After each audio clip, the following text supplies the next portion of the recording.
आज हम करेंगे क्लास 10th की मैथ का चैप्टर नंबर 3 जिसका नाम है linear equation in two variable के एक्सरसाइज 3.1 का क्वेश्चन नंबर 4 का फर्स्ट पार्ट। क्वेश्चन नंबर 4 के फर्स्ट पार्ट से पहले कुछ बेसिक कंसेप्ट समझ लेते हैं। जब भी हमारा a1 upon a2 not equal होगा b1 अपॉन b2 के, इसका मतलब होगा कि जो लीनियर इक्वेशन है ना वो कंसिस्टेंट है।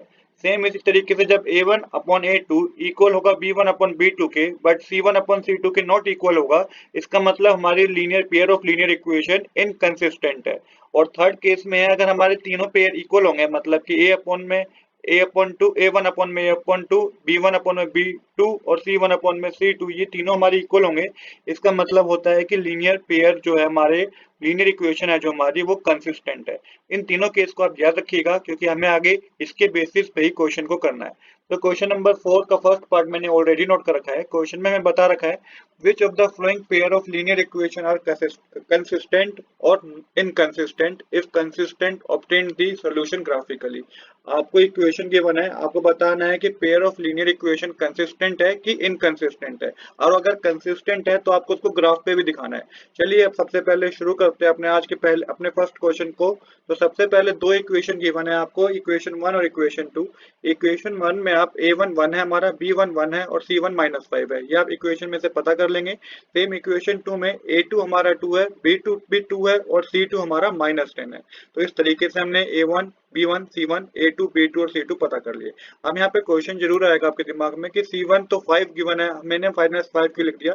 तो देखिए बच्चों, यहाँ पे इक्वल के राइट हैंड साइड मतलब इक्वल में राइट हैंड साइड में गिवन है 5, इसको आप लेफ्ट हैंड साइड ले जाएंगे तो ये -5 होगा।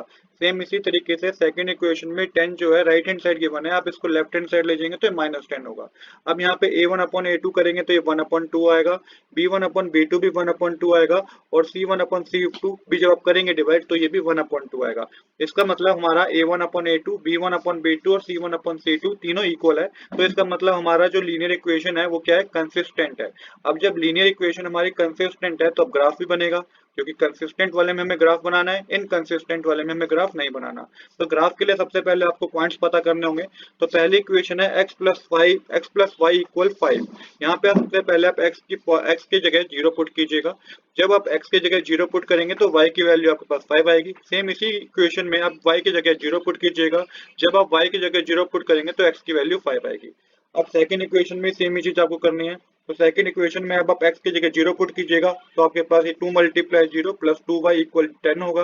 अब यहाँ पे 2 मल्टीप्लाई 0 तो 0 ही होता है, 2y इक्वल में 10 बचेगा।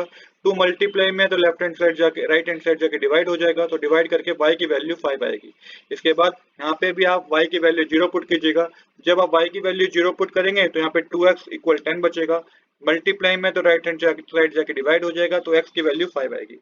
अब देखिए समझने वाली बात यहाँ पे ये थी कि मैंने जो पॉइंट्स माने हैं आप ये पॉइंट्स भी मान सकते हैं, नहीं तो आप अपनी तरफ से भी कोई भी पॉइंट मान सकते हैं। बट ये बात को ध्यान में रखिएगा कि जब ग्राफ बनाएंगे तो आपको कोई प्रॉब्लम ना हो उस ग्राफ को बनाने में। आपको पॉइंट्स इस तरीके से मानने हैं यहाँ पे कि आपको ग्राफ बहुत इजिली बन जाए। तो यहाँ पे हमारे पास सेकंड इक्वेशन के पॉइंट्स हमारे पास आ गए हैं, सोल्यूशन हमारे पास आ गए हैं। आपकी जो हॉरिजॉन्टल लाइन है वो एक्स एक्सिस होगी, वर्टिकल लाइन को आप वाई एक्सिस बोलेंगे। अब आपको इस पर पॉइंट प्लॉट करने हैं। तो यहाँ पे देखिए x जब 0 था तो y 5 था, तो ये आपका जो पॉइंट आएगा इस साइड आएगा y एक्सिस पे। तो यहाँ पे जब x 0 था तो y हमारा 5 था, तो इस तरीके से आपको मेंशन करना है। सेम इसी तरीके से जब x 5 था तो y 0 था, जब x एक्सिस पे देखिएगा 5 कहाँ आता है तो 5 यहाँ पे आएगा और 0 भी हमारा इसी x एक्सिस पे रहेगा। इसके बाद सेम आपको सेकंड इक्वेशन के पॉइंट्स प्लॉट करने हैं जो कि सेम प्लेस पे आएंगे।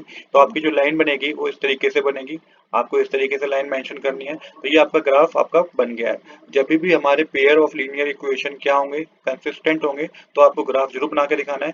यहाँ पे हमारे इन दोनों लाइन पे पहली इक्वेशन के पॉइंट्स भी आएंगे और दूसरे इक्वेशन के पॉइंट्स भी हमारे इन्हीं लाइन पे आएंगे, इसी ग्राफ में इसी सेम पॉइंट्स पे आएंगे। तो इस तरीके से आपको लाइन मेंशन करनी होगी। तो ये हमारा क्वेश्चन कंप्लीट हो गया है। आज के लिए इतना ही। I hope you like this video. If you like this video please do subscribe this channel. Thanks for watching.